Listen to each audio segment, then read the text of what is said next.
खुलुमबाय स्टुडियोआव दं आं खिलिखां ब्रह्म क्रिकेट नायनो मोजां मोनग्रा रायजो राजाफोरनि थाखाय गोजोनथाव खौरां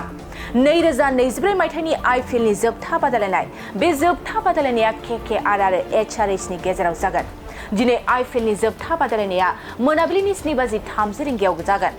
लोगोसे दिनै चेन्नाईनि एमएससी चिदम्बरम स्टेडियामाव जोबथा रंजानाय बे आईपीएलनि जोबथा बादायलायनायाव सोर देरहागोन केकेआर आरो एचआरएचनि गेजेराव देरहासार जानायनि बिमुंखौ सोर मोनगोन गोसो गुदुं नायगिरिफ्रा आईपीएलनि जोबथा बादायलायनायखौ नेनानै दं आरो नोंथांमोना गोसोबा न'आवनो थानानै नायनो हागोन गोसो गुदुं नायगिरिफ्रा मोनाबिलिनि 7:30 रिंगायाव आईपीएलनि फाइनाल मेचखौ नायनो हागोन नंगौ दिनै 26 मे रबिबार खालार कलकाता नाइट राइडार्सआ आईपीएलनि 2024 मायथाइनि जोबथा बादायलायनायाव सानराइज हायद्राबादनि हेंथायै मोगा-मोगि जुजिलायगोन लोगोसे आईपीएलनि जोबथा बादायलायनाया चेन्नाईनि एमए चिदम्बरम स्टेडियामाव जागोन जायखौ सिकबक्स स्टेडियाम मुङैबो मिथिनाय जायो फिन फोरमायबावोदि चेन्नाईनि एमएस चिदम्बरम स्टेडियामाव जोबथा रंजानाय बे आईपीएलनि जोबथा बादायलायनायाव सोर देरहागोन आरो गोसो गुदुं नायगिरिफ्रा मोनाबिलिनि 7:30 रिंगायाव आईपीएलनि फाइनाल मेचखौ नायनो हागोन